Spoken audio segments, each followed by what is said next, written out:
Hey everyone, Dr. Vaishali here. Welcome to Law Simple, Pure and to the Core. Today's topic of discussion is administrative law.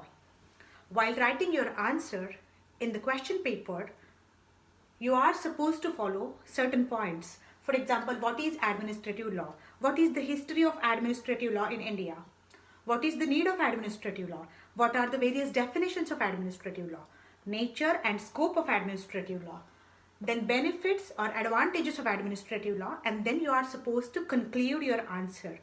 Please try to go through all these points. Let us begin with what is administrative law. As I told you, in law, things speak for themselves. Administrative law means law relating to administration. Now, what is administration? Administration is a part of governmental function.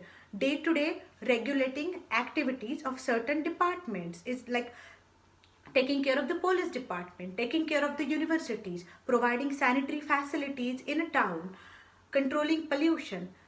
This is nothing but administration, and everything relating to these functions is called administrative law.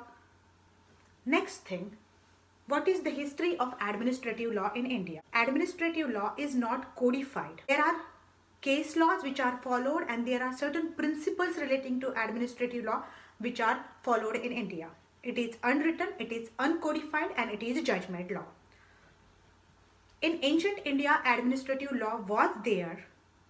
Like in Mughal period, Akbar's Navratna Darbar, it was nothing but administrative law. Kings used to keep their administrator. Shivaji's Ashtapradhan Mandal was nothing but administrative law, but it was not the same administrative law as we know it today. Then how did administrative law came to our country? Earlier in France, there was a thing called administrative law, and it was called as droit administrative. Droit means two, and administrative means administration. Two types of administration. One for ordinary man and one for administrative authorities. In Britain, there was no administrative law. In India, after the independence, when functions of state increased, administrative law came to our country, and it is still there. What is the need of administrative law? Actually, growth of administrative law is associated with growth of society. When India got independence, India was a police state. In police state, function of a state is like that of police, maintain peace and order in society. So functions of state, they were limited. During the middle period of development, which was called as a laissez-faire era, during that era, unlimited contractual freedom was given to people or to industrialists, and no interference policy was taken by the state. Afterwards, in 19th century, when India became a developing country, which was no more underdeveloped country but became a developing country, functions of state increased by many fold. As you know, there are three departments or three organs of a state: legislature, executive, and judiciary. Legislature performs lawmaking function, judiciary performs adjudicating function, and executive performs executing or law implementing function. Function of each and every organ of the government increased because of the welfare state. Because in welfare state, state goes beyond its police duties and performs something extra for its citizens. Examples: providing good schools, providing free education, providing pollution-free atmosphere, controlling traffic, regulating human conditions at work, and so on. So these functions increased, and that's why administrative law was recognized as a need of time. Example: as you all know, legislature performs legislative functions. Legislative function is nothing but law making. But legislature cannot make law on each and everything which is needed. For example, in your city, traffic has increased and you need some extra traffic police, or you need some special traffic law. Legislature cannot sit in session and make a traffic law for your city, right? So that part of lawmaking is given to the authorities who work in the city office. So here legislature is delegating some of its powers to administrative authorities, and that's why that delegation is a need of time. Second thing, as we know, judiciary performs the adjudicating function, or hears the disputes and gives the decision. But judiciary cannot decide each and every petty matter because judicial burden is already more and more. So some part of that judicial function is given to administrative authorities, and they perform the function called administrative adjudication. Again, it is a need of time. It is convenience also, and hence in the new welfare state, that old concept of separation of powers is dissolved to some extent, and administrative law came as a need of time.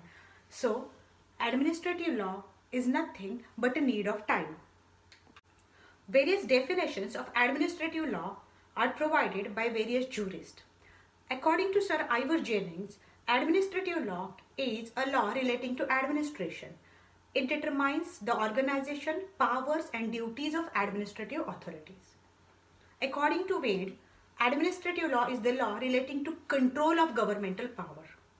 According to K.C. Davis, administrative law is the law concerning the powers and procedures of administrative agencies, including especially the law governing judicial review of administrative action.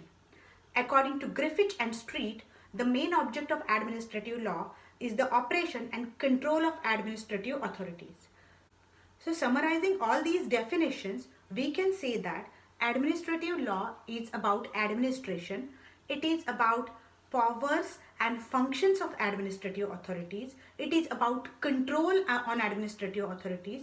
It is about delegation of some functions to the administrative authorities, and ultimately the remedies which are available when administrative authorities cross their powers or try to go behind their power. So this is there in the administrative law. So at the end you can provide your own definition of administrative law, that it is everything about administration. Next point in our discussion is, what is the scope of administrative law? Always remember, when a question on scope of any subject is asked, you have to review the entire subject, right? So what is the scope of administrative law? It's about powers of administrative authorities. It's about functions of administrative authorities. It is about limits on the power of executive authorities. In case the power is misused, what are the remedies available? Then who will review the power, or who will review the decision of administrative authorities? Agencies like Lokpal and Lokyukta, which are appointed to keep some control on administrative authorities. So everything comes within the scope of administrative law. So all the topics which are there in your syllabus are nothing but scope of administrative law. So always understand that whenever question like scope, meaning and definition is asked, you have to review the entire subject. So you don't have to prepare anything separate for these type of questions. You can answer them logically. Next point of discussion is nature of administrative law. Concerning nature, administrative law is a part of public law, and in case of public law, second party to a dispute is always state, because it is a duty of a state to provide and to take care of administration, day-to-day administration, and hence like constitutional law matters and criminal law matters, in case of administrative law as well, the second party is always state. Next point is, what are the benefits or functions of administrative law? Concerning benefits, first benefit of administrative law is administrative authorities can take preventive measures. Usually what happens, if we want to put prevention on something like injunction, you have to go to a court of law and file a suit. But in case of administrative authorities, they can do it without filing a case, and they can take a suo motu action, and they can go and prevent some harmful shop or some harmful activity. So administrative authorities can take preventive action. Second thing, it is flexible. Usually what happens, in case of legislative law, you have to wait for the next session But in case of administrative law, new law can be made. It can be tried for some time, and if it is not suitable, it can be changed. So that element of flexibility is there in case of administrative lawmaking. Next thing, as we all know, judicial formalities are extremely technical, but in case of administrative adjudication, they can avoid the technicalities and straightway give the judgment. And in this way, it is less technical, it is less formalistic, and that's why administrative law is or administrative functions are quick as compared to legislative functions or traditional judicial functions. So this is there in the nature and scope of administrative law, and then you have to conclude, you have to like summarize everything in the conclusion. So that's it about administrative nature and scope of administrative law. There are lots of other topics like delegated legislation, then administrative adjudication, judicial review of delegated legislation and administrative adjudication, rule of law, separation of powers, Lokpal and Lokyuktas, and then the writ remedies which are available in case of administrative misuse of power. So we will discuss all these topics one by one. So stay tuned till my next lecture. Please try to like and subscribe this YouTube channel. I'm running this channel exclusively for your benefit. So see you in the next lecture. Goodbye and good luck.